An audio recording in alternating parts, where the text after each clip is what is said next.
There's never been a better time than now to stop what you're doing and tune in to Straight Up, TAB Radio's weekly podcast that will guide you through the difficult journey that is the punt. Whether it be racing or sport, the Straight Up team has your back. Now, from the studios of TAB Radio, welcome to Straight Up. G'day, Riles. G'day, Mart. How are you? Good, mate. How are you? Good. I just got to give you a little kudos for the performance last Saturday up there in the Directors' Lounge. You and Tess Daly put on a very good show. Well done. Thank you. Thank you. It was a bit of fun. Had a little... Even conducted an auction up there, which was something different, that's for sure. Where else would you get 3.5 to 1 about the favourite Bon Joy? And that's basically concession. And you get beat. How'd you go? Yeah, how'd you go, mate? Unlucky. I said... unlucky. That's one of the best things. She is one of the best things beaten you'll see. Money back the place, that was good, but 3.5. What was it? Trading at about 2.7 or something, wasn't it? 2.6, the overs gods come to the rescue. But no, it was a good day. Everyone enjoyed themselves. Well done. Watching you live in action. Very good effort. Now, earlier on, you caught up with Mick McGuane. Mick's in a bit of a hurry today, so you had to pre-record that. Well done for doing that, and we'll be getting to Mick very soon. We've got 4 minutes Pakenham and then 19 minutes Geraldton, so we'll start Mick after Pakenham, have to stop it, go up to Gero and then back again. What are you sort of thinking this round? The rain has come for this game tonight, as predicted. It has. Geelong. Carlton are very tall in their back half, and they rely on two very tall members of their front half to kick their scores week after week, Mart. So you'd think with the running power of the Hawks, the fact that they're a side that's a lot lower to the ground, I think a lot cleaner, better users, better skill level in their team. Yes. I would say the conditions that are going to meet both of those teams tonight is going to play into the hands of the Hawks. So a lot of people of the old opinion that because it's wet, it'll bring the slower team into the more cumbersome team of Carlton. Hawthorn, very good ball users, whether it be wet or dry. They've got a very good record in the wet. They're $1.44, Carlton are $2.80, and that line's at 14.5. You're thinking Hawthorn will cover the line? Oh, I think with the conditions you'd be less inclined, but I just think they're a better side. Yeah, they are. They're a better side. Carlton's midfield, big night for them. They are where Carlton can get an ascendancy if Cripps and Walsh can start to get on top around the footy, and we did see Essendon expose Hawthorn's midfield at stages in that game last week as well, but I just don't think the conditions are going to be suiting the big fellas down there, Curnow and Mackay, especially now that with the reinforcements Hawthorn have got in that back half height department. Barras, Battle, Sicily, all aerial interceptors and can play tall down in that back half, so I don't think they are going to be as dominant down there as they have been previously against the Hawks. Not the last time they played, but prior to that they had a pretty good record against them, and I just think that Carlton's back six are really going to struggle against some of these smalls that Hawthorn have got down there in these conditions later on tonight. Just want to switch sports and go to the NBL last night. I didn't tune into the boys on the Sports Daily, but we did cover this game very closely last night because in all intents and purposes, Illawarra were due to go out of the championship, and it was supposed to be won by Melbourne 3-1 on their home court. Well, no one told Illawarra that, particularly after they lost Sam Froling in the second quarter. Their number one centre up with his foot iced up and ankle sprain. And all of a sudden in that second half, after being 4 points down at half-time, Illawarra come, well, you wouldn't say streaming back. It was both sides were out on their feet. If you've ever seen two teams that are looking for the finish line, trust me, these two are. And you'll get this, Roz, because you would have seen it a lot of times. When a number one player like Froling goes out, teams have got to think on their feet. So all of a sudden, Damien Days gets a run at it, and so does young Olbrich, and they stood up. And it had me thinking on the way in here today, how many times do coaches say, right, well, we're going to go this way. It's always worked. And, you know, Rylie Morgan is a really good player, but I wouldn't mind having a look at McGinnity and Young, but no, we can't do it because you're too good in your position. And established. Then all of a sudden you are moved out of that role one way or the other, and McGinnity or Young gets a go at it, and gee, this actually works. And as a coach, you go, why didn't I have the intestinal fortitude to actually just have a look at it at some stage? And I'm not saying it's going to work in Game 5, but it worked on last night, mainly because they put so much work into Froling. That was their pre-game plan, to limit his use of the ball. He's always going to get it, the big guy, but make sure he can't do anything with it when he's got it. All of a sudden, there's two bigger players on the court, and it was good enough for Illawarra to win. So they now go home at 2-2 with a big chance of... No home team has won in the 4 games thus far. Not a single one, Mart. It's just been a remarkable series. Remarkable, and we're hoping like hell that Illawarra can get it done on Sunday. We thought we were dead last night, but we still breathe. McGuane gets past Brown, they're lifting the pies, they can sense it. McGuane's had 5 bounces, nearly get another one. Round he goes, in he goes to an open goal. Mickey McGuane, goal of the year. Mick McGuane joins us on Straight Up for this AFL preview thanks to Dankz Furniture. You won't see better than that. With 6 local stores in the metro area, there's one near you. Yes, round number 2 is upon us, and Mickey McGuane is going to be joining us here in the studio as he does each and every Thursday, courtesy of Dankz Furniture, the comfort of home. As we say, a very good afternoon to Mick. Mickey, hello. G'day, Riley. How are you, mate? Going very well, mate. Going very well. We know we are on the blocks here this afternoon with this preview, so we will get straight into it, mate, with this opening game with round 2 kicking off tonight. The Blues are taking on the Hawks and looking for a massive response after last week's very disappointing result and defeat to the Tigers. The Blues $2.88, the Hawks $1.42 favourites. The line at 14.5, and the total points 157.5, and I believe some pretty wet and wild conditions that might affect things there tonight, Mick, over your neck of the woods.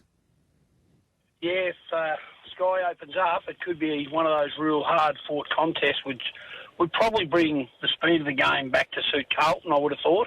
Early in the week, I thought the margin with the line was clearly enticing to increase the value, because I thought Hawthorn were good things, particularly when you look at the teams and what we witnessed last week against Richmond, how disappointing Carlton were in their defence after the second half. They were all at sea against a small fleet of foot forward line like Richmond presented. And let's face it, I think Hawthorn's more talented in that part of the ground. If they win clearance, they'll get good territory and field position, and from there I think the smart players in front of the ball that Hawthorn have got can kick a winning score. Does appear as though those conditions tonight are going to suit the Hawks. $1.42 the favourites there heading into this evening's clash. So Mick is with the Hawks to get the job done again and to begin the season. 3 wins on the trot there for Sam Mitchell. Tomorrow night's game, the Bulldogs taking on the Pies.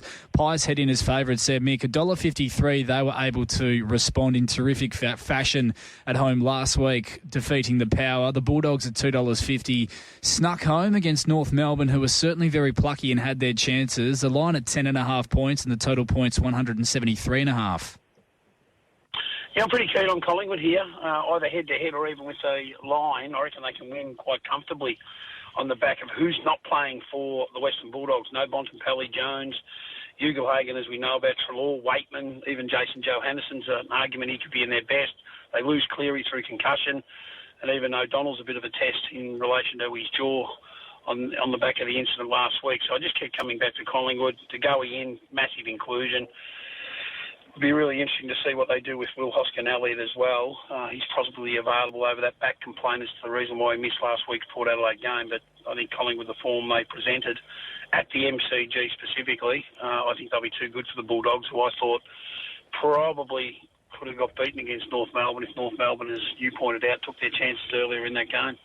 Let's get back to Mick McGuane with Rylie Morgan for Dankz Furniture. And they got away with one there last week, the Bullies. Not going to be the case, you wouldn't have thought, tomorrow night at the MCG. Collingwood $1.53 favourites. They will go into our multi head-to-head for this weekend. And for those that do like perhaps a little bit more value, maybe even take the line at 10.5 points there as well. First game on Saturday, the Bombers taking on the Crows. Plenty of positive signs from a midfield perspective for Essendon against the Hawks last week. Mick, Adelaide incredibly impressive at home, smashing the Saints. The Crows heading $1.62 favourites. The Bombers at $2.30. The line 7.5 points. Total points 176.5. But a couple of crucial outs for the Bombers heading into this one. Yeah, no Langford, no Ridley. They're big omissions from the team. And Adelaide coming off a soft win. I thought the pressure that St Kilda didn't apply just allowed Adelaide to play on their merits. And you look at the way Essendon went about their contest. Geez, they won a lot of important KPIs in that game against the Hawks, but they still couldn't find a way to win and allow the Hawks to still kick over 100 points, which has always been their concern. If Adelaide bring that offensive juggernaut type of style that they can play with, can Essendon curtail them and be around that 70-point margin? If that's the case, they could win the game, but if they allow Adelaide to get over 100 points and make it a shootout, I think Adelaide will be too talented, particularly with Ridley out and also Langford, who's been a mainstay forward who hits the scoreboard. They're hard to replace those type of guys in a game that could be a shootout. Gee, they look good, the two boys down there, Mick, last week for the Crows, Fogarty and Thilthorpe. Yeah, absolutely they did. They're a intriguing combination, those two. Thilthorpe looks strong and imposing. I sort of wrote in an article earlier in the year with the Herald Sun that he could potentially be a rough candidate for a Coleman medal. He only has to kick 3 on average. He started that last week to get to 60. If you get to around 60 or 70, generally in today's language, you're around the mark to be the Coleman medalist. So he started well. Fogarty kicked 4, 7 between them. I think they're going to be a really solid combination going forward for the Adelaide Crows, but I think it was more about their midfield. They looked a bit more dynamic by getting Laird out of that midfield mix and getting Rankin and these types of boys through that part of the ground to give them a different look and different speed coming out of stoppage after they win the ball.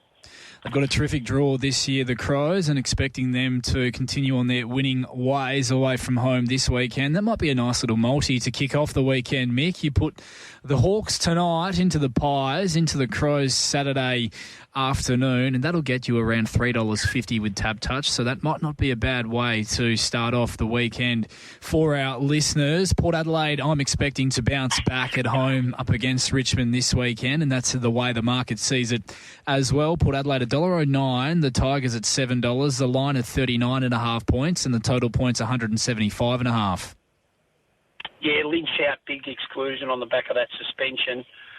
And you'd think on the back of Travis Boak, big milestone game for him, you'd get a good response from the Port Adelaide players. Ken Hinkley's always maintained the faith after a disappointing loss. They had 2 massive defeats last year, if we want to take our minds back to that, when they got beat by Brisbane by 79 points and Geelong by 84 points in a final, and they responded immediately the next week. After the Brisbane loss, they beat St Kilda by 2 points, and after that humiliating final loss to the Cats, they bounced back and beat the Hawks by 3 points in that semi-final. So I'm anticipating them to rebound strongly. To be kept to 45 points last week was unlike Port Adelaide. Generally, they're a scoring juggernaut. They'll look to get their mojo back, and I think they will against the Tigers at home. Okay, Port Adelaide to get the job done, bouncing back in round number 2 at home. Travis Boak, big milestone for him as well. What a career he has had, and the absolute professional in terms of being able to prepare his body and the longevity of his career as well, Mick. He's in the similar sort of vein to Scott Pendlebury in that regard, I think, Travis Boak, and he was one of their players late last week when the game was well and truly over, who was still putting in, you could see 110% right up until the final bell. But Port Adelaide $1.09, heavy favourites heading into that game. St Kilda take on Geelong, the final of those Saturday games. St Kilda get a bit of cattle back from last week who missed. Geelong $1.24 favourites, no surprise there. The Saints at $4.10, the line at 24.5, and the total points 172.5. Mick, can you see the Saints being competitive in this one?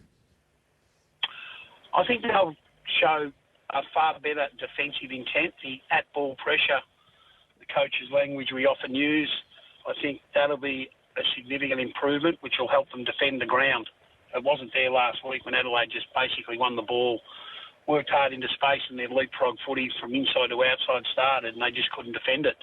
So I'm anticipating strong review from Ross Lyon, get that sort of mongrel back in his language internally, and they'll spike in terms of their effort, but I think Geelong will have too much class. Their forward line's just not where they'd like it to be due to injury. No Max King, Butler, Philippou, Sharman, who can all play there. Mitch Owens will probably play, which will give them some sort of focal point. I'd like to see Rowan Marshall, who spent 70% forward, game time forward last week. He'll be their primary ruckman, I would have thought, to try to get some ascendancy in the middle of the ground. But I'm expecting the Cats to win and win pretty well, to be honest. Expecting the Cats to win their final of the Saturday games, $1.24 as favourites. Moving on to the Sunday games, Mick. Brisbane taking on West Coast at the Gabba. I'm interested to get your thoughts after what transpired at home for the Eagles last Sunday. If you're Andrew McQualter, Mick, what are you hoping to see from West Coast here in a game which nobody expects them to win or even come close? Well, I expect their leaders to stand up. That's the first thing. So I'd be putting on that collective. I'd expect their midfield to generate more intent and effort from centre bounce, and then their work rate in transition to greatly improve. Lots been said about where Kelly's at and also Harley Reid, etc. If they don't bring that intent where the footy is, knowing full well that Lachie Neale, who was well held last week, he'll spike. McCluggage runs all day. They've got others that go through there that are so reliable in Josh Dunkley, Zach Bailey, these types of boys who can win their own footy and do some serious damage centre forward. So that's where I'd be certainly channeling my messaging around. You can't win games of footy providing the lack of competitiveness they provided last week when they got blown off the park by Gold Coast. So I think that's where it starts. It's got to be an attitudinal adjustment. Get them in the right mindset to say this is AFL footy. You've got to compete long enough, hard enough. You can't be there for 15 minutes of a quarter. We've got to last the journey a lot longer than what we did the previous week. Job done there. $1.02 shortest price favourites heading into this round. And Mick, they also get a closer look at Oscar Allen, who it's no secret they are pretty keen on. Yeah, I think a lot of clubs would be keen on him. There's no doubt about that. My old club, Collingwood, could reach out for a player like that, knowing they've got some probably retirees on their list that are not far away. You think Mason Cox wouldn't secure a contract beyond this year. I'm not sure of his contract status, but Oscar Allen, he'd be certainly a good get for a Collingwood forward line that McStay's had a knee. We know Myercheck's not getting younger, and Tim Memory, who could be that one-year wonder at Collingwood, they might be looking to future years to cement their front half with a key player like Oscar Allen as well. So we'll have to watch this space, but Brisbane, they're also looking for a type of guy that can replace a Joe Danaher. Sam Day would have played last week, but he lost his father, unfortunately. Our condolences go out to him. But we'll have to wait and see there. But he might surprise everybody and be loyal to his club that's been good to him. North Melbourne taking on the D's, who were terrific last week against the Giants. North Melbourne, an already questionable back six, has been further weakened with some injuries from that game last week. Mick, Melbourne $1.33 favourites. North Melbourne at $3.30. The line at 19.5, and the total points 173.5. Yeah, Archer's suspension hurts. Logue out with a hamstring. Comden probably comes back in. Does Dawson play? They try to get some more run-off half-back to do some damage against Melbourne's forward line. Is it Fisher? What do they do with young Dersma? They'll all come into contention, I suppose, but then May out for Melbourne gives their forward line an opportunity to hit the scoreboard with that fractured larynx. McDonald come in at his expense last week. There's a question mark over here about Caleb Windsor. Will he play? That infection in his foot, how bad it is, we'll have to wait and see there. And the obvious replacement for the Aidan Johnson out suspension is Turner will come in and play that role in that forward 50 area to support Fritz and others. I think Melbourne will win. I thought they were pretty good against GWS. I liked GWS last week. I took the $1.84 that was on offer. Had a good bet on them and got the result, luckily. It wasn't an easy watch, so did I. It was certainly not an easy watch. Yeah. I thought Melbourne were the better team, to be perfectly frank, bar for probably 5 or 10 minute patches here and there. If it wasn't for Lachie Keith, we'd be talking through our pocket in a different way. Yes, and they were able to really test the Giants, as we know, and I agree with you, Mick. I thought they were quite unlucky and a little bit stiff to have not got the result there last weekend against the side many expect to be right up there in premiership contention come season's end in the Giants. Melbourne to get the job done against North Melbourne. Final game of the round is a game of the round for mine, Mick. Fremantle hosting the Swans, who are looking to avoid going 0-3, last year's grand finalists. Fremantle $1.62 favourites, the Swans at $2.30, the line at 7.5, and the total points 166.5. Yeah, I think Fremantle will win this and win well. They'll bounce back. I'm not sure about the inclusions. Who is ready to play? Is it Bolton? Does he debut for his new club? We're hearing that he will be. He passed the fitness test. Mick, sorry to butt in there, but he passed the fitness test that was put to him earlier today is what we are hearing, so likely that he will be making his club debut. Yeah, well, that's exciting, and he could light up the stadium because he's got that super talent against a dismantled Sydney Swans defence at the moment. Melican out with that abductor. McCartan, does that force Dean Cox to put him back? Probably. McQueen, who played a little bit as a key forward in the VFL hit out last week, he might come in to represent their forward line. And it seems logical if that's the case. McCartan has to go back on the back of who's not playing in that part of the ground. So that 2-week experiment might be over due to making an enforced decision. But Fremantle, their third quarter last week is a template they should be looking at to survive 4 quarters of footy. If they provide that effort in that period of time they did against the Cats and not their last 30 minutes when they were totally insipid the way they went about their footy to allow them to kick 10 goals, I'm expecting a spike and a strong spike at that because they're a top 8 team without doubt. But on the back of that performance last week, there'd be a seed of doubt that they've got to believe in what they're good at and starts right where the action is, and their midfield group has to get to work. Yeah, big response is needed. I'm expecting them to get the job done in front of the faithful back at home there to round out this weekend's round of football. Mick, do we have a multi for our listeners to send us off into the weekend with game number 1 not too far away from kicking off, only a couple of hours before the Hawks take on the Blues? Yeah, I'm pretty comfortable. Hawthorn, Collingwood, Geelong and Fremantle. They're the 4 I do like. I think we can get a result there. Even if you want to entertain Port Adelaide to throw a little bit of extra with the over 15.5 line, you might get to $1.25, which will give you a little bit more inflation when it comes to the multi, because they'll win and win pretty easily, I think, even though Richmond will go over there and bring a lot of belief and energy on the road. Hawks, I think that's the way to attack round 2. Beautifully done, Mick. Hawks into the Pies, into Geelong, and Fremantle to round that multi out will get you $4.36 with Tab Touch at the moment. Thanks very much for all your work, as always, Mick. Brought to you by Dankz Furniture, the comfort of home. We'll do it again next week. Good on you, Rylie. Thanks, mate. McGuane gets past Brown. They're lifting the Pies. They can sense it. McGuane's had 5 bounces. Nearly get another one. Round he goes. In he goes to an open goal. Mickey McGuane, goal of the year. Mick McGuane joins us on Straight Up for this AFL preview thanks to Dankz Furniture. You won't see better than that. With 6 local stores in the metro area, there's one near you.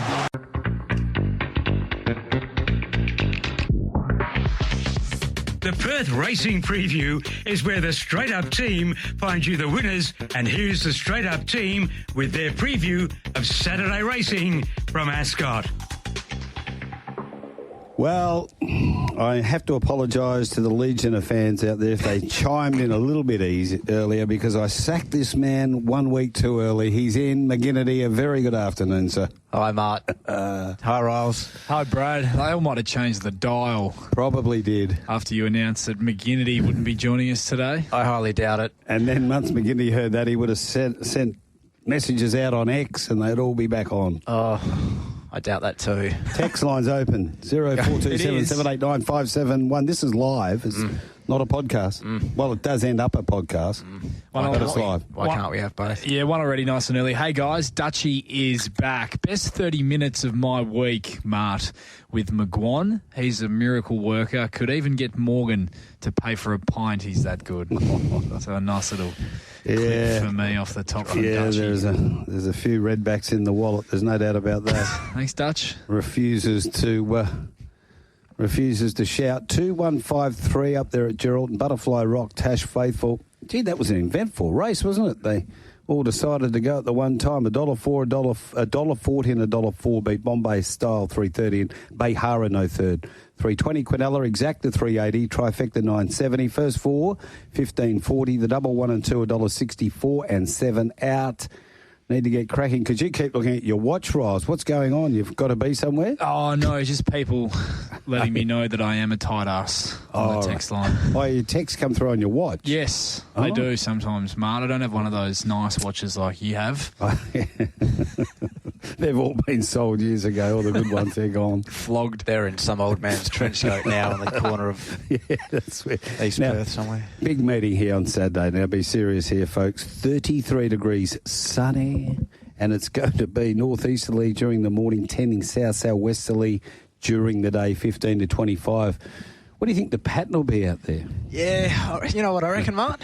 What? I reckon on pace until it proves otherwise. There you go. It's one of his best. Get in the queue, punters. Yes, around the back, pal. Grandstand Cup. I think it was Dutchie's best. What, the Grandstand Cup, the Natasha Stakes, and also the Schweppes J.C. Roberts. 3-year-old feature racing. We love it. Tash Faithful being interviewed at the moment. Let's have a look at race number 1 on the card. Just a holistic overview. What are we thinking of this meeting? Confidence levels? I really like it. Really like the meeting. I think it's some very competitive racing and a few races I'm happy to bet into, Mark. So Yourself? fingers crossed we can find a few winners. I'm intrigued and excited. Right. As a bookmaker, So I'm extrigued. Splinters over there. as a bookie, are you thinking you can win at this meeting or a bit worried? Because you'd be licking the wounds after yesterday, sure. Yesterday was a very punter-friendly day. Even with 12 big ones. Yeah, that was a fun Monday pricing, that meeting. That was world class. Tantrum levels are at about a 14 out of 6. This is going to be a really intriguing meeting, yeah, because we've got a few that are pretty well backed early, Mart, that are nice and short now, and yeah, we'll be swinging off them. So we'll go through those as we get to them.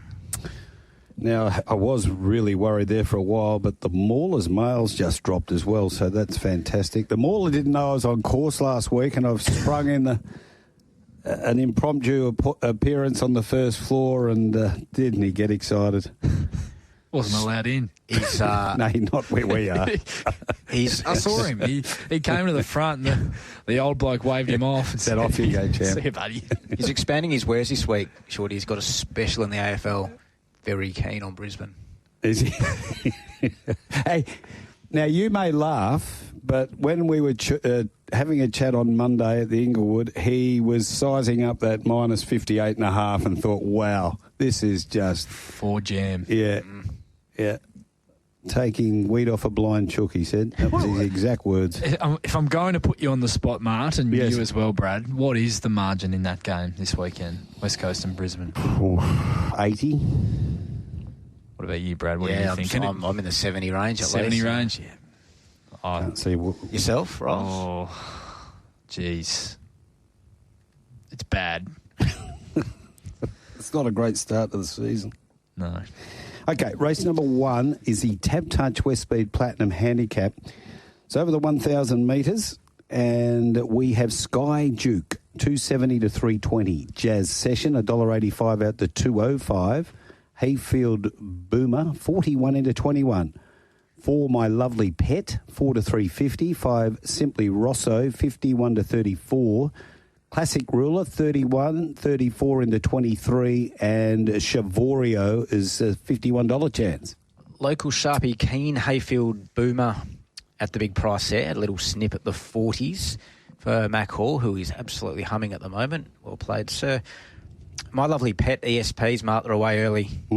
My Lovely Pet, 800 there at the 380. A little bit of snipping even. Eastern States pros, Simply Rosso, a little bit of snipping there too. Bit of speed here. Yes, For a there small field. is. Sky Duke should lead. I thought Jazz Session would breeze. And My Lovely Pet box seats that pair in behind, stalking with Hayfield Boomer, who's had a little bit of early support at the long odds for the firing Mac Hall. I really like the setup here for My Lovely Pet. jumping up into Westmead Platinum Saturday Company. He's in career best form at the moment, this horse, for Bronwyn Matheson, who's done a terrific job with him. He was dominant at Mount Barker 2 starts ago, really cleared out on the chasing pack by a big space with Oscar Charlie, who was a subsequent winner in very quick time at Narrogin last weekend. Last time we saw him, stepped into a Class 3 at Ascot. Was a really nice win, defeated Talking Gibberish, who was a dominant winner yesterday. Really strong winner yesterday to make that form look even better. And the beaten favourite through that race, Cryptic Joy, was another huge run in defeat yesterday to make that form look very good. I think it looks a terrific map, stalking the speed pair, Sky Duke and Jazz Session. The 3 runners in the market are likely to be the first 3 horses in running here. And I just think this horse has the ability and is racing well enough to make that leap into Saturday Company. I think My Lovely Pet's not a bad way to start the day. Jazz Session short enough at the $2, has posted strong figures in each of her last 2 wins as well. I just thought last start had the world perfect run and just held off Military Power, who isn't exactly a superstar. Perhaps a slight query on the strength of that form in behind her, and will likely have to breeze here with Sky Duke, who I thought was a big run wide throughout last start at Bunbury and can land on the bunny from that inside draw. Brad? Mark, they had the Rihanna's out at Pakenham. Yes, there's an indefinite delay at Pakenham because of that weather. They ran the last race in torrential rain and it's continuing on. And Pakenham's in the path of that front that's going through. So indefinite delay punters at Pakenham. What about Sky Duke in this?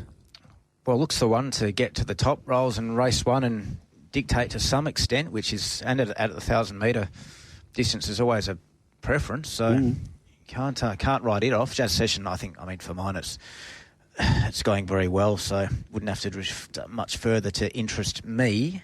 But yeah, the money early is for Riley's tip there, My Lovely Pet. Speaking of, how is Dougal, Mart? Oh, yes, he's flying at the moment. Yep.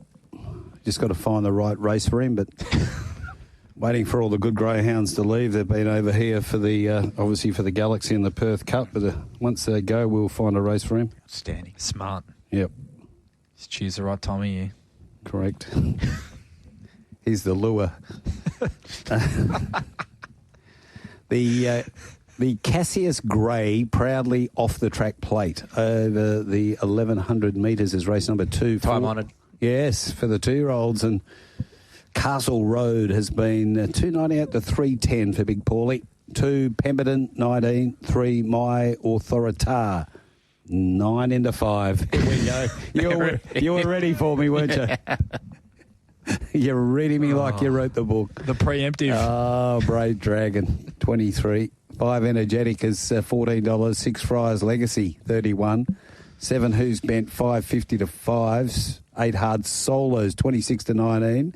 9 God's Rapture, 5.50 to 5. Spicy Thang, 21. 51, 41.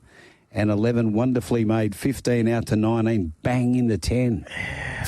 Bit going on, bit the of 2-year-olds. Bit of blue steel about that meerkat, Mart. I liked it. I liked it a lot. My Authoritar, yes, local pro, keen early 1,100 places at the 280. Oh, Mitchie, stop it. Maybe that's why the power went out here. Those text messages were banking up. Who's Bent?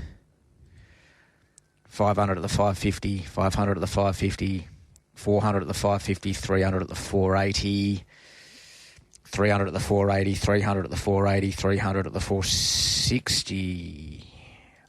God's Rapture, 500 at the 550. Some local pros and Eastern States pros keen there. What else do we have? A little bit of snipping early at the big price each way, Hard Solo. And local Sharpie pretty keen, Pemberton as well. Good punting race. Oh, cracking race, Brad. You could probably sit here and dissect this one for about 10 minutes. There's plenty of quality from the trials, from what we've already seen on race day. We see some returning horses who've done some good things as well, in the form of our favourite Castle Road, who looked very sharp on return in a recent 400-metre jump out.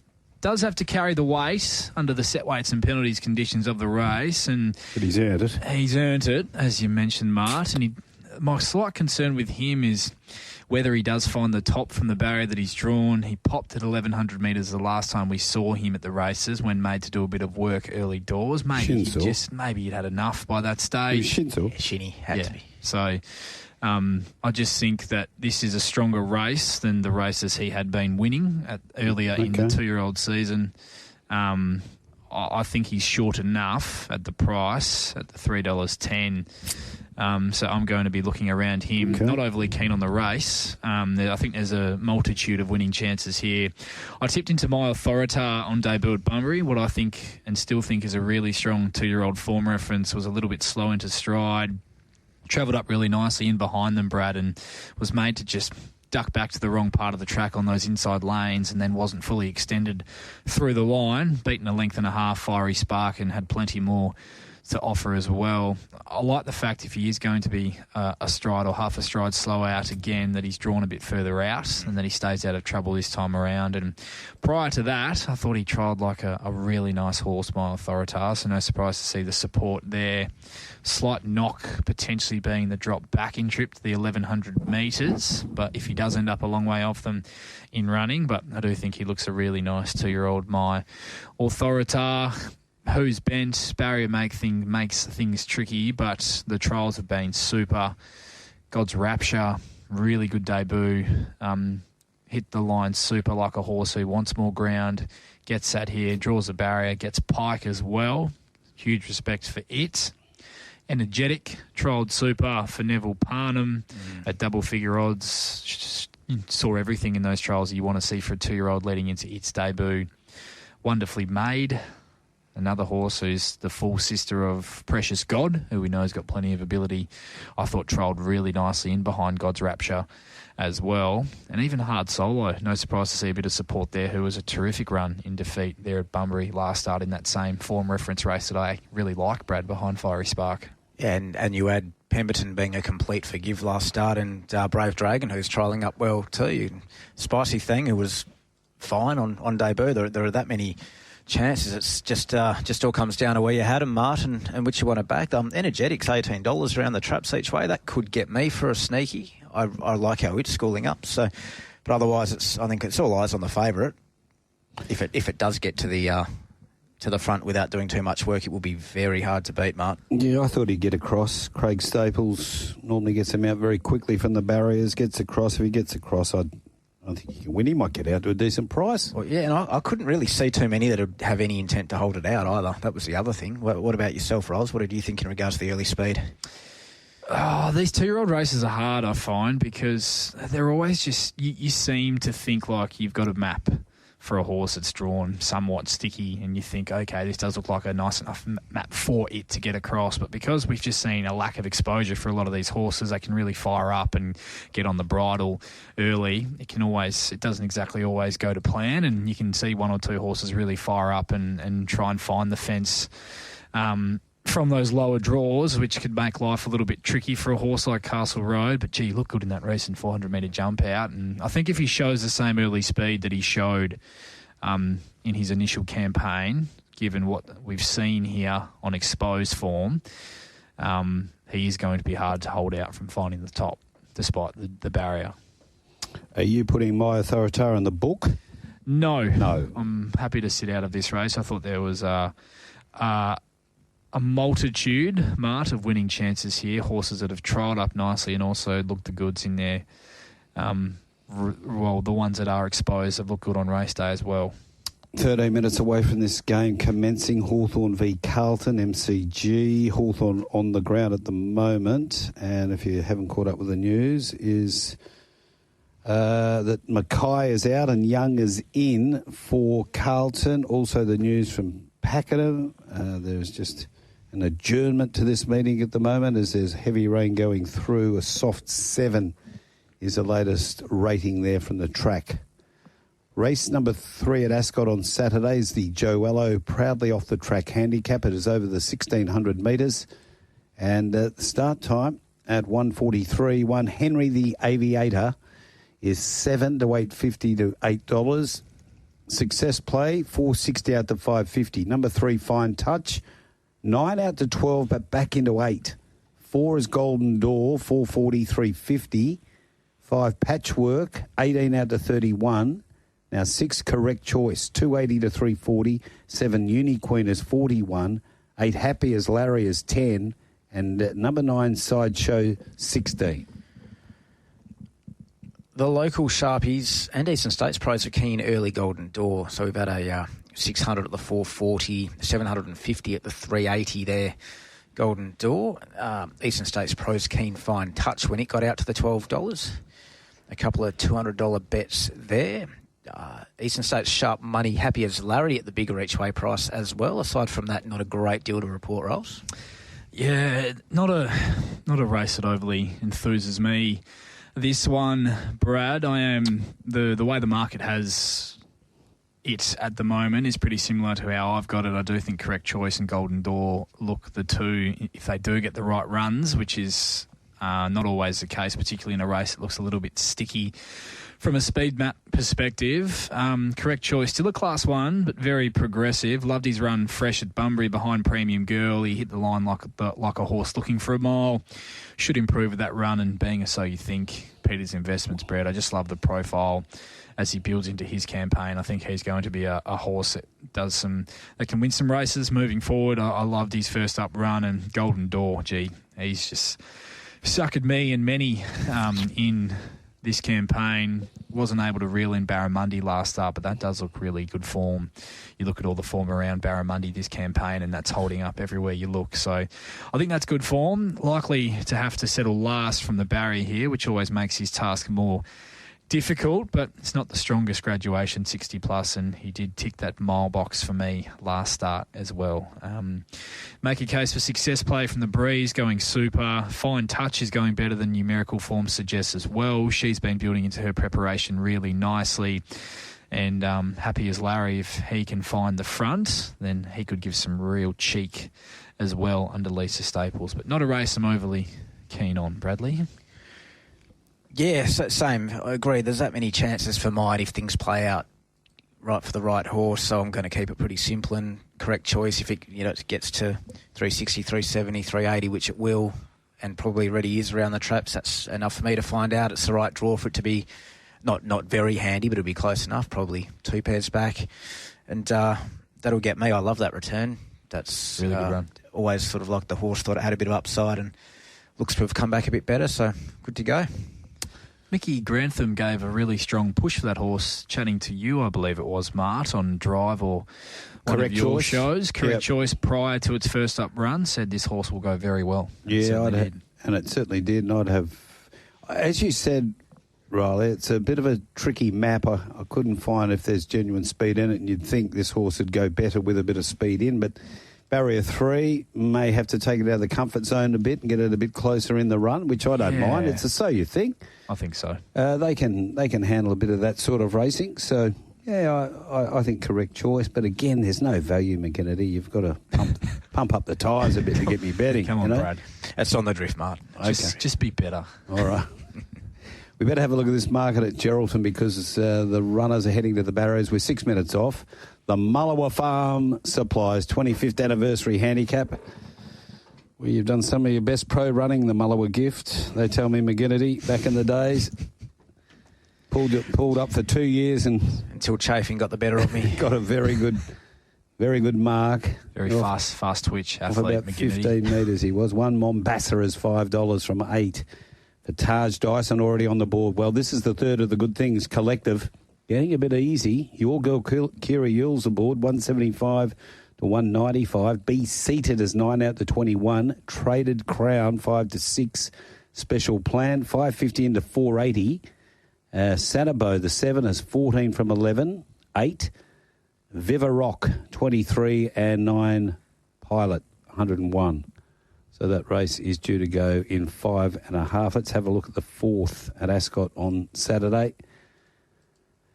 And this race is the Blazing Morn, proudly off the track handicap over the 1,200 metres. What a horse he was.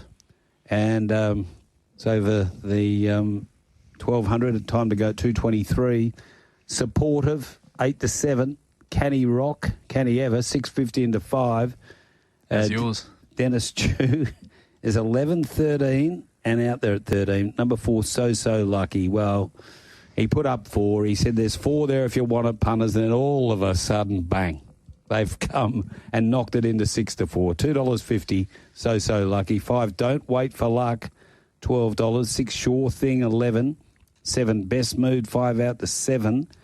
8, Whackin' Tankers, 71. 9 is Nobility is 19. Number 10, Mini Winnie at 41. And Schubeck, 23. Mart. Speed. What? Mart. Yep. This is one of the better goes of the day, So Lucky. Oh, yeah. They're keen. Locals and Eastern States pros, they're lining up.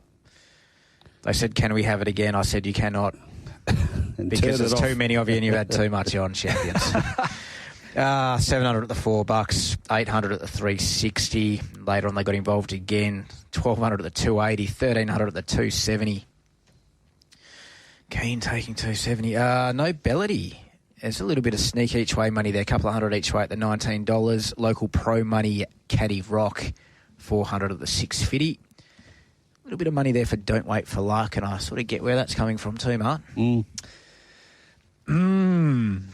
Big go for the favourite here, So Lucky. I found this, I'm a bit with you, Brad. I found this tricky, relatively evenly graded bunch of horses.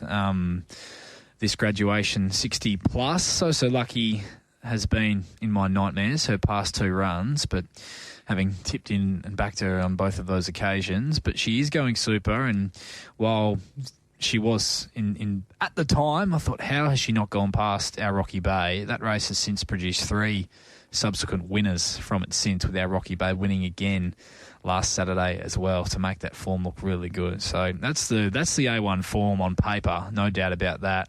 I just thought it looked potentially sticky little setup for this horse, Brad, given the speed in the race. I thought Chris was a chance of ending up 3 the fence. With her from the barrier, there's a lot of speed drawn low and around her. Back to 1,200 metres, I think could be a positive. Looked a bit grindy at the end of that 1,400 metre race last start, so I'm thinking maybe the drop back in trip is going to suit her. But she won't get me at 250. I've put her on top, but no value at the price.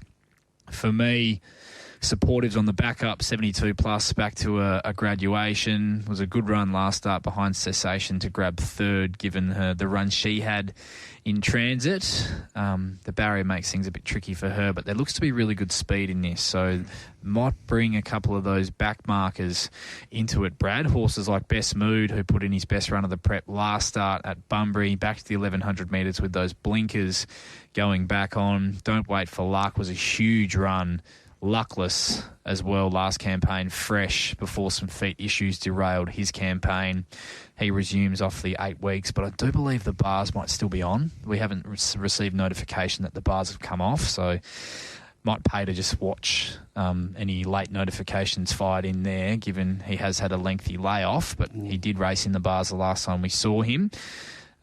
Canny Rock finally broke through last start, Brad, and had proven himself in 66 plus company prior to that. He's been going super for a long time and finally got that win on the board. And Sure Thing brings intrigue as well. Been belting them from wide gates under big weights down in Esperance and smashing the clock as well. I thought if he could get to the breeze outside Nobility without having to do too much work, then he wasn't without hope either in what's a very open race. Yeah, I concur. It's not what I'm getting involved in at this stage. If I was sort of forced to at the current prices, Best Mood, maybe it's finally put together a run that tells you it's back to near where its best was, and I think its best was actually quite good. So proper Saturday class form, one that could get me here. So Lucky. I sort of get it. I had it favourite, but gee, if you've been on it its last few, patience is wearing thin. Indeed. We'll see. Okay, we're on the Ascot preview here on Straight Up. The Varley Bert Harrison handicap is race number 5 on the card over the 1,000 metres, and it is due to go at 3 o'clock. And 1 Boppin' Blue has been 210 to 275, back into 265. 2 Charlton Eddy, 81. 3 Petula, $3.40 to $3. Number 4 Play That Funky Music is 41. 5 Capray Omnia, 31 into 13. 6 Bonnie Ladd, 31 to 26. 7 Brave Strike, 6 to 550. 8, Chirino, 9.59, and at number 9, Sinful Living, is 21 into 14. So they're backing a few here. You were that embarrassed by that earlier meerkat that you didn't even look at me, Mark. No, I didn't. I like it when you look me in the eye. Please. No. Please. Petula, this is... The money probably doesn't look strong going on the flux, but let's rest assured it's been a pretty big go. The Eastern States pros and a couple of locals are really, really keen. Petula off a wonderful trial, it must be said, but we've had 1,000, 900, 900, 800, and plenty of smaller stuff as well. Also in a lot of multis, so punters keen. Petula. Chirino, nice 600 places there at the 230. Capra Omnia, a couple hundred each way at the 30s. The Bopping Blue money is now starting to trickle through on that drift, and we have had some Eastern States pros chip away at the bigger price. Sinful Living, Ross. Yeah, good race. See the return of Bopping Blue. We see the return of Petula and the return of the 3-year-old classic winner in Chirino as well. Makes for a fascinating little clash over the 1,000 metres, Brad. We saw Bopping Blue was run down by Oxbridge when going around in the red in the summer scorcher. The last time we saw him, he was as dominant as you'll see first up last campaign at his first run for Luke Fernie with 60.5 kilos on his back. He's a proven fresh horse. He's a proven weight carrier. There's no doubt he'll find the fence. But in saying that, Brad, the question I will ask you is how much pressure is he made to absorb from a horse like a Sinful Living if they intend to ride her in the same manner as they did last week? It's an intriguing discussion, isn't it? Because I'm of the thought process that Sinful Living probably isn't going that great. So can you really afford to go hunting your horse and looking for the front and risk getting beaten a pretty long way if things don't work out? Or do you just sort of hope to cruise to the breeze and just idle behind it and give your horse a good chance of finishing off the race and getting some confidence back? Well, I think if they are happy to be a little more neutral, not neutral, but not as aggressive with this horse, Sinful Living, off the 7-day spin, given she was comfortably beaten in lesser grade last weekend, that the ball's in the court of Bopping Blue, who's going to find the fence and kick off that corner. Over the 1,000 metres, with his main danger, a likely back last in running in Petula, who the race could set up for if we see a real speed battle and Sinful Living does try and come out and get across a horse like Bopping Blue. I think that plays right into her hands with the sort of run she's going to get and the kind of horse that she is. Resumes here off almost 12 months. Last seen in last year's Quokka when running an absolute belter behind Overpass on that occasion. She's a proper sprinter, as we know, who can reel off some serious late sections. She ran third fresh in the Rock Magic last year. Now resumes here in a 72 plus. Trial was terrific, I thought, in the stable. As we know, Brad, absolutely airborne at the moment. Simon A. Miller.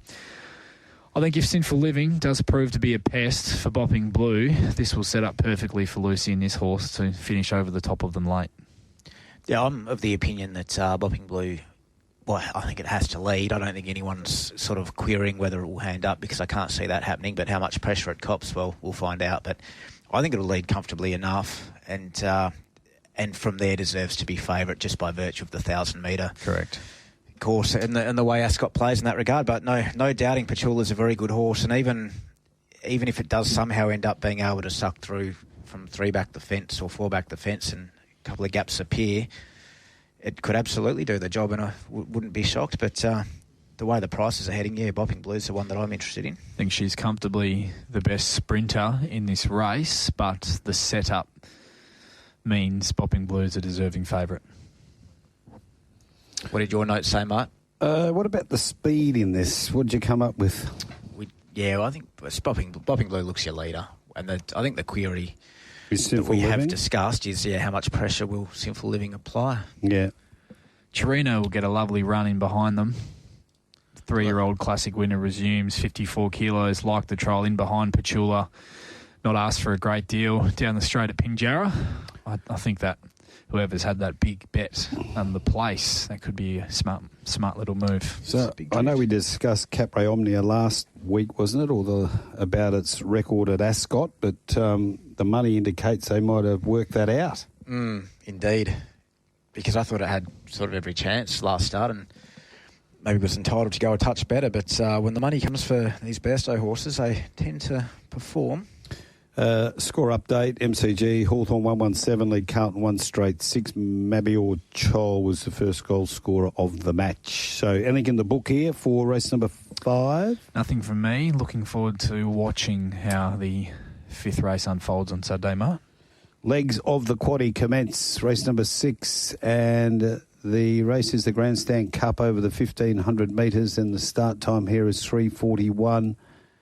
And who would have thought Bruce Almighty, top end of Grandstand Cup, he's $9. He's a beauty. Ice Picnic, 4 to 5.50. What do you want to call it today, Mark? Desenia, 8, 9.50. 4 Fluoro Neuros, 4.43.80. 5 Watch Me Rock for Lockie Taylor, 3.30, 2.65. 6 is Henchard, 31. 7 Memory Parade, 8.50. And number 8 Without Reg is 23. Oh, Mart, Watch Me Rock. 1,200 at $3, 1,200 at $2.80. Oh, there's 500 down there at $2.70, 400 at $2.80. Ice Picnic 750 at $5.50. Fluoro Neuro 600 at $4.40, 500 at $3.80, 500 at $3.40, 500 at $3.40. Oh, where's that Big John bite? Because they can have that again, Mart. Again, champion. Bash. Well, Mart, one off the text line, a couple off the text line actually. You were spotted on St. Paddy's Day by our good friend the Dubster. He says he saw a wild Mart on St. Paddy's Day doing an Irish jig, trying to steal a few 4-leaf clovers off some Irish women. Must be after a change of luck. Did you have the emeralds on, Mark? No, I didn't participate. We had 4 beers at the Inglewood. Just a boy, were you? Not a participant? The emeralds were out on Saturday. Can confirm. No, they were the Navy Blues. Oh, yeah. I don't know how good your memory is these days. They were Navy Blues. I'm firing in a protest. No, I've got photos. Like that picture, whether it's a blue dress or an orange. I've got photos. Yes. And the Dubster, he's 5 weeks sober, not by choice, he says, though, because he's still awaiting his carton from the Mauler. Mauler's, I think he's listening to Mauler. So, right. Duppy's best, 1 and done this week with Chirino in race 5 on the program, and then he's given Mart a clip because Brad and I spent 10 minutes talking about the speed in race 5, then Mart... What do you think of the speed in this standard operating procedure? Yeah. Dubs on the ball. Good to have him back. I've been doing all the speed maps. I had to get them in. Spent a lot of time on them. He's even given you a fair dinkum, so he's asked you to aim up. Love you worked up. Who was it? Is it Flaggers or Fraggers? Fraggers. Yeah, the great man. Yeah, he's chimed in late last night and said I said the West Coast would win 10 games. And did you say that? I did. You did, but over the next 3 seasons. I produced my book, which never lies. We might need to check the tapes. You can check the tapes. There it is. 5 out of 18 lost. 5-18 in the orange highlighter. Oh, there you go. Oh, yeah. Fraggers. And then he come back and had another is usually very good. He doesn't... He keeps you very honest. There'd be 3 seasons to win 10 games, wouldn't it? Okay, what do we got here in the Grandstand Cup? Because this is a listed race. 78 plus. It is. It is. Watch Me Rock was expected by many to measure up in that Bunbury Stakes last start, and I'm not going to go so far to say that he didn't. Mart, that was a race run at a very strong tempo, and just maybe a mixture of being a touch flat second up and Pike also having to go back or choosing to go back to the inferior part of the track in the straight as well. A couple of things to take into consideration. I'm expecting a much improved performance from him, third up, 1,500 metres with another very friendly map from the barrier. He gets positive weight swings on Bruce Almighty and Ice Picnic for beating them home in that Bunbury Stakes as well. I was pretty keen on his chances to go there and win, and I won't be dropping off him. So Watch Me Rock goes in the book for me, Mart. Mart, and going to have something small on Destinée as well, who I thought was a superior run to the favourite in the Bunbury Stakes last start. Was wide throughout on that strong tempo, and while you could mount a case he was in the right part of the track, I thought with the run he had, he was entitled to compound, but it was a really strong effort to finish off the way he did into third, and he can box seat here from 1 for the box seat specialist, Brad, in Shooter McGinnity. And, yeah, hugely respecting of that performance, particularly given the price differential here between our favourite and Destinée. So Watch Me Rock, the main play for me, but having a smaller play in the race on Destinée as well for Geordie Rolfe, the marathon man at WA Racing. Mart, this race has more traps than your van. I'm a little bit perplexed. There's not a heap of pace, is there, Rolls? Does Bruce lead? Bruce probably leads. There's not a heap of pace. I reckon there's a couple down in the weights that could run sneaky races. Concerned about what happened to Watch Me Rock last start. Fluoro Neuro's been doing the job, but this is a fair bit stronger. Destiné's put in a nice one. Can it do that again? Ice Picnic's put in a stinker, like it's got to bounce back from that. So there's just so many queries for mine. And with that in mind, I'm probably going to do my standard and sit on the fence. Mm-hmm. It's a safe place. In patches.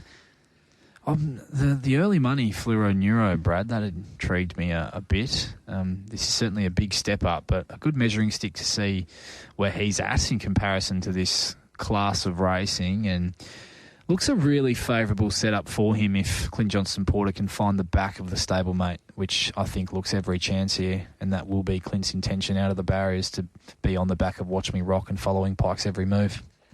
Yeah, really interesting stuff, but I just don't have an opinion. Joe, I will mention, how good was Henchard last start and unsuitable? I reckon I had it priced about 500 to 1, and the Sharpies on the Eastern States actually got involved there and backed it a little bit into 50s, and it's run within a couple of lengths of Benji's. It's put in a belt. I'm not saying it can win this, but these are the sorts of races where sometimes they can throw up a little result. Certainly can. I'm keen though, Mart. I'm keen. Could be a Williams Quinella. It also could not be, Mart. Yeah. There's one in the next. You'd be all over it. Big swinger for one. It's got your name written all over it. That's at Pakenham, the $1.75 favourite. Natasha Stakes, 2,200 metres, and it is start time at 4:18. Dylan Moore kicked Hawthorn second, 2:2.14, leading Carlton 1 straight 6. Glasgow Lass. Here she is, Glasgow Lass. 480. Noah Quintilli, 81. Ron's final flutter, 11 to 9. Flower of Gold, 11 into 650. Little bit of gusto there. Summers Legacy's 26. Machine Gun Gracie, $3. Twilight Tale, the good horse, 480. Carsavina, 71.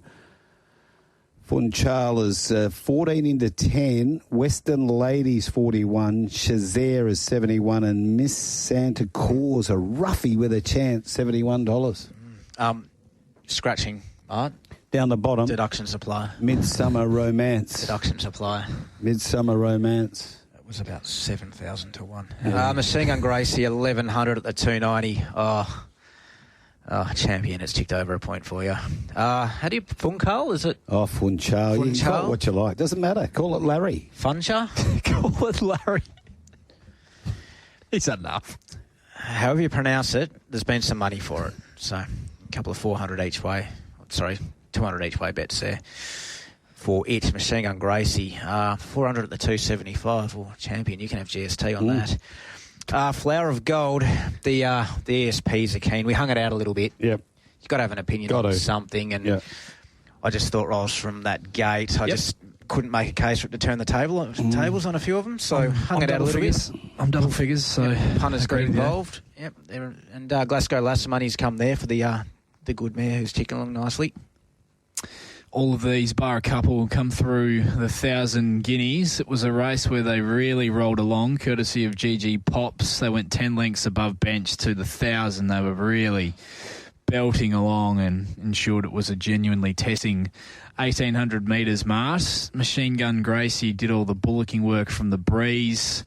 Glasgow Lass, the winner, had the world perfect run camped on her back throughout, who took her such a long way into the race. Glasgow Lass hit the front, but as you could see watching the race, Brad, Machine Gun Gracie was coming back and fighting back at her through the line despite the run that she had. And the fact there's no GG Pops here, for mine, really plays into the hands of your favourite, Machine Gun Gracie, who should be able to lead and control things here.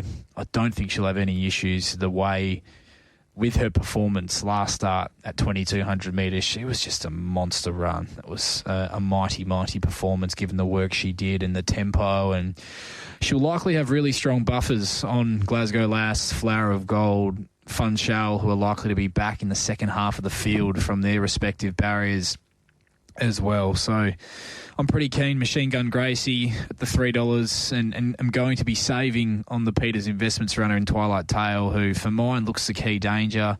Think she'll benefit massively from her first run in a race. Run at that tempo last start, a positive Clint Johnson Porter early doors, and I think she's a chance of lobbing in that first 5 or 6 in running from that barrier. So back and save for me, Mart, backing Machine Gun Gracie, won't be losing on Twilight Tale, and a couple that I can see really improving. Fun Shell was a massively improved performance last start, and very rare you get Pike on a horse that is only going to improve at those sort of odds.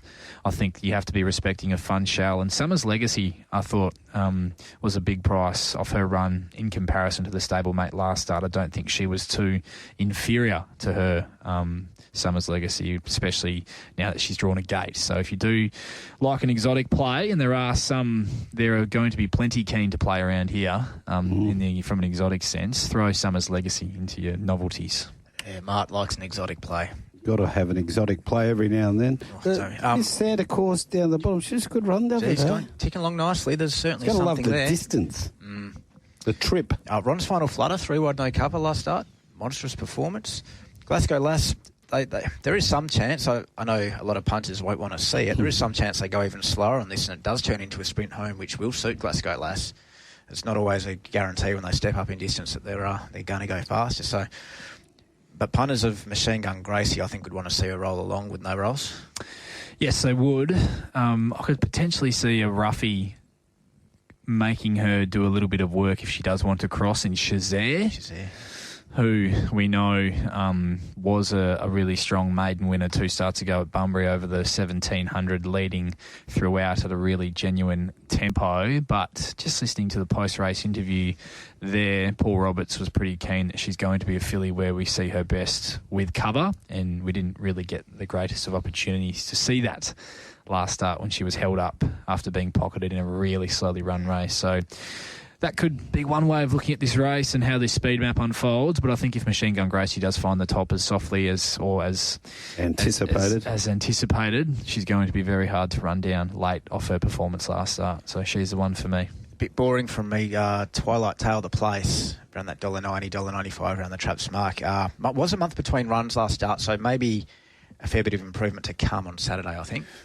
Okay, where does time go? 5:07, 22.6 degrees, and we are up to race number 8, one of our favourites, the Schweppes J.C. Roberts Stakes, over the 1,801 all grunt, 3:10 sales session, 350 into 280, 3 please Mizda, 51, 4 play fair, 20. Number 5, Later Alligator is 18. 6 with discretion, 6 to 550. 7 Pharaoh's Show, 23. 8 Net Zero is 23 from 31. 9 Superfluous, 850. Number 10 is Venus King, 51. And 11 Aces to win is 34. Oh, a nice 1,000 each way, Net Zero at the $26, if you don't mind. Sale Szechuan, Mart. 340, Pro Money Local, 900 there. Then 1,000 at the 3. Then another 400 at the 290, 500 at the 280, another 300 there at the 280. Sale Szechuan, good go. Later Alligator, a local sharpie's pretty keen there, had 250 at the $23 and another 150 there at the 15. Just before we go to the Sandover medalist, Rylie Morgan, 36109. I'm on the winner at Geraldton. Lactar Romilly, $300.50. New Attraction, $1.50. Black Sands, $3.30. Quinella 660, the exacta 1040, trifecta 5470. First four 3, 6, 1 and 9, $285.40. 1 and 3 the double 29.90, 11, 12, 13, 14 out. We're talking about the J.C. Roberts with Rylie. Pace in the race, Rolls. I've done these maps. I've sort of got Pharaoh Show and maybe Venus King punching up. Yeah, the speed looks pretty weak. Please, Mister, come across. Field. Yes, Venus King, Please, Mister. The two for me, I thought would come across and take care of the speed here. It's a funny race, this one, and one that I'm sure is going to divide opinions, Bradley. Many of these come through the Lex Piper, and interestingly, our current favourite does not in Sale Session, who's on the back up from a very visually impressive 1,500-metre victory in Graduation Company last weekend. I'm just taking a little bit of a set against him.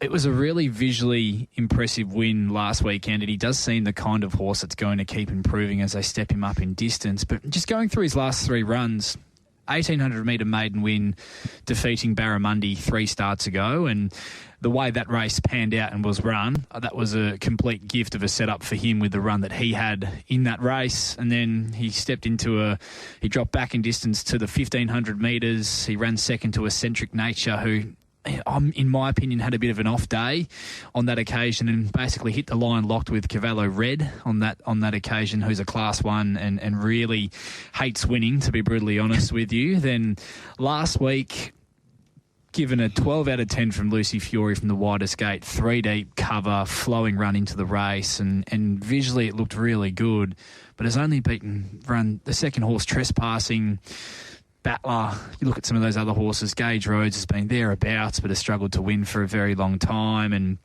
I'm just not sure of the strength of that form through that race last week, and I do think the 1,800 metres is going to be in his wheelhouse, but I just think at the price he's well enough found, but very respecting of him.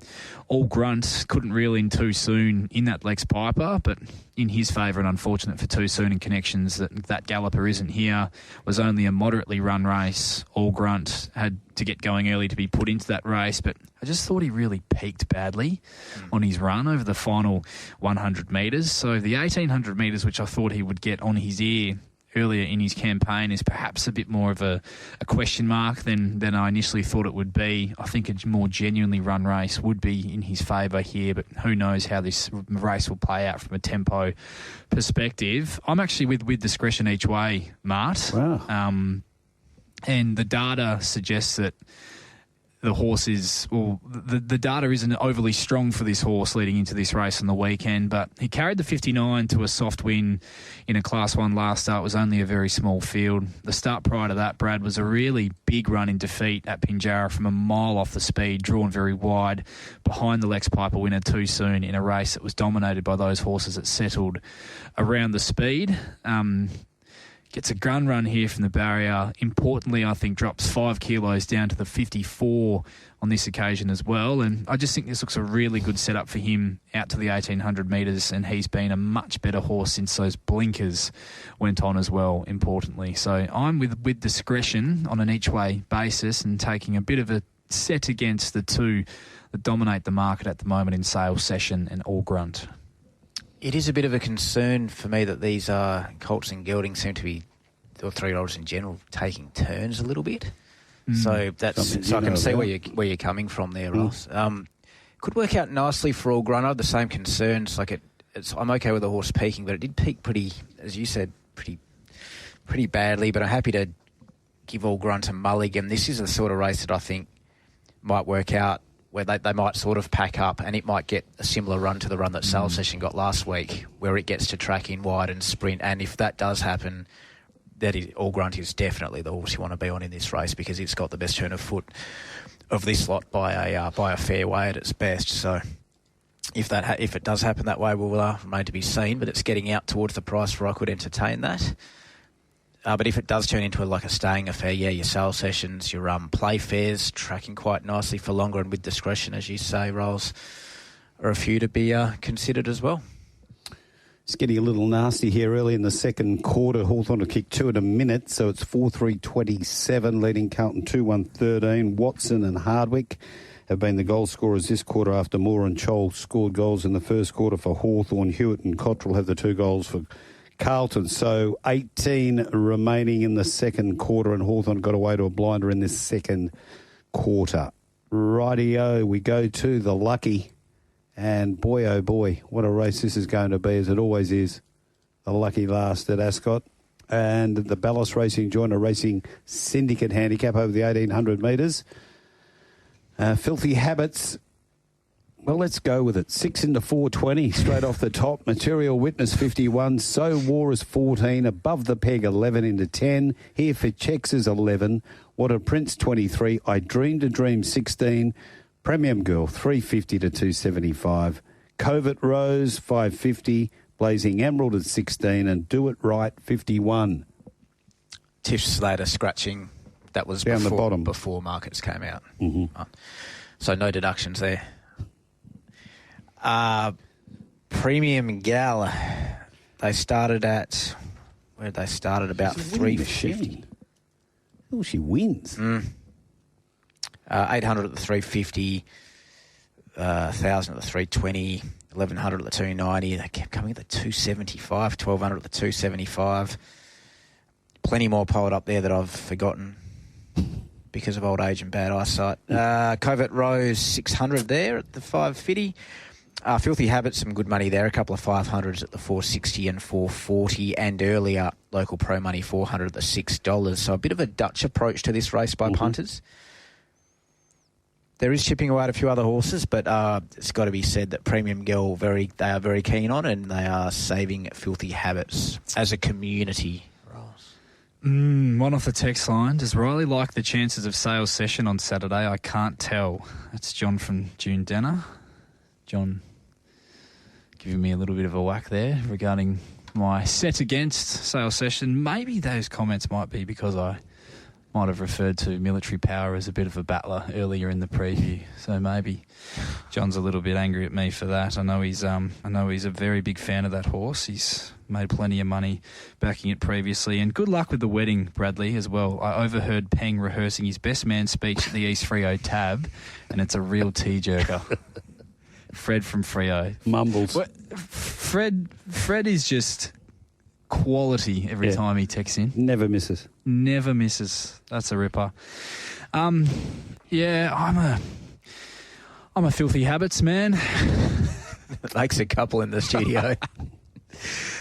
I just love the return. First up at the mile, 60 kilos, wrong part of the track, fast run race. Just kept fighting. That's what he does when challenged the way he did, and should only improve for that outing and out to 1,800 metres here. Gets a couple of kilos on above the Peg as well, who was granted a lot more favours there and was still only beaten a half-length margin. I thought this was a race in two with Filthy Habits and Premium Girl. Premium Girl won like a nice, like a horse who can continue to keep winning races at Bunbury.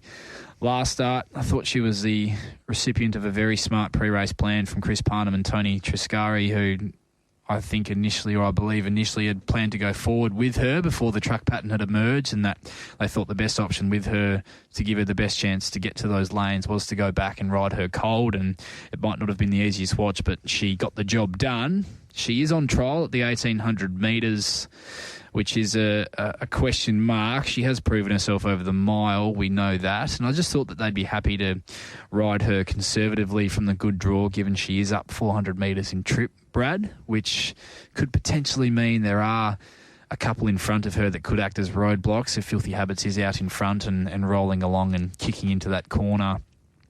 Filthy Habits is the one for me in that regard from a price perspective as well. But, gee, I'd love some each way, and doubtful that we see that, Brad, with the toppy. And the money that's already come means there's probably no bounce back there.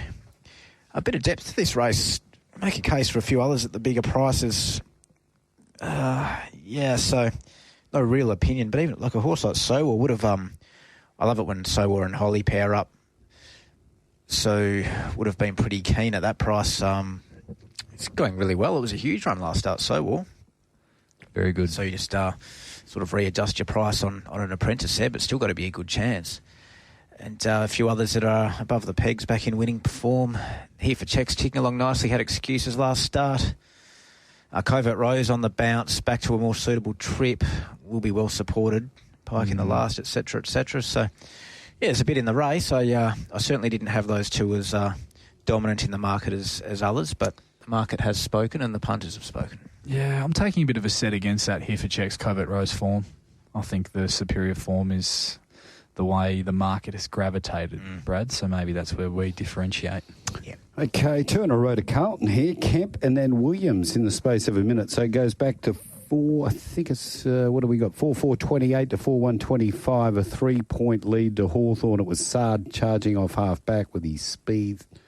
Let one long go, and Williams was just how to get rid of GF. He's having a shocking night. He's given 2 away, 1 result in a goal, just too easily bumped out of the way there by Williams. And before we get our best bets, Pinjarra Cup, sponsored by Tap Touch on Sunday. Markets are up. They are indeed, Mart. I'll take it from the top if you like. Yeah, away you go. Curramundi opened 13. There has been a bit of local sharp money there into $12. Antique Miss 360 into 320. 210 Captain Pluto out to 235. Bit of a drift there, so there's been a bit of money there. Antique Miss blazing away. 50s into 34, Demolish 850 out to 950 into 750. So there's been some snipping there. Red Sun Sensation, $16. Sensational, $7 out to 8 back into 750. Fat Roy Slim, 100s into 80s. Fear the Wind, 18 out to 21. Flower in the Wind, 101 into 71. There's a bit of market smurging going on here, I think, Mart. Magic Whistle, 26 into 23. Any early thoughts there, Riley? Or a bit early for you? Antique Miss looks just having a skim through this field. There are going to be plenty on or with her to turn the tables on our favourite Captain Pluto with that weight swing. Beautiful map. Barrier 4 going to have field advantage on Captain Pluto, who's likely almost guaranteed to settle in the back half of the field and can be quite a difficult place if those horses in the front half of the field can get away from you off that corner at Pinjarra. It can be a pretty tough place to make up some ground, as we know. So Antique Miss looks very well placed if she sees out a strong 2,300 metres, which I assume she will. Any thoughts? Not at this stage. No. I'm definitely looking at an improved performance from Curramundi. I think things just didn't work out for it last start. He could run a race, but otherwise Captain Pluto did it well. It's just humming this preparation, Captain Pluto, so very hard to beat. That was a William Pike 12 out of 10. Special, wasn't it? Okay, let's get our best bets for Saturday in the book. Bradley, would you like to kick us off? Yep, nothing from me. Okay. Saving the money for the wedding. Nice and early for me, Mart. I do like My Lovely Pet in race number 1 on the program. 1-4. Yes. Race 6, the Grandstand Cup, I'll be having a good result on Watch Me Rock and a smaller result, Destiny for Jordan Rolfe, who I thought was terrific in that Bunbury Stakes. Race 7, backing Machine Gun Gracie, Saving Twilight Tale. They look the 2 for me in the Natasha. Race 8, with discretion each way for Mickey Grantham, taking a little mini set against our 2 favourites in that market. And in the last, Filthy Habits for me, Mart. Would love to see some each way if that money for Premium Girl continues to roll in. Doubtful we will, but do like how that race sets up for it. Well, they'll go out on socials, so make sure you tune in. You've been very good. Now, you're about to take a month sojourn, isn't it? Is that right? Have we got the dates right? 3 weeks. 3 weeks. Okay. We won't go without you, that is for sure. Bucks? Question mark? What do you mean? Are you having one? Yeah. You've got the invite.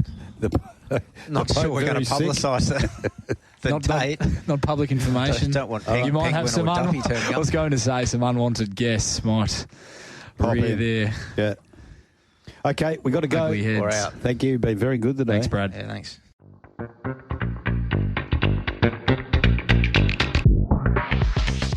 We hope you enjoyed another stimulating episode of Straight Up. All betting markets supplied by Tab Touch. All care, no responsibility went into the production of today's podcast.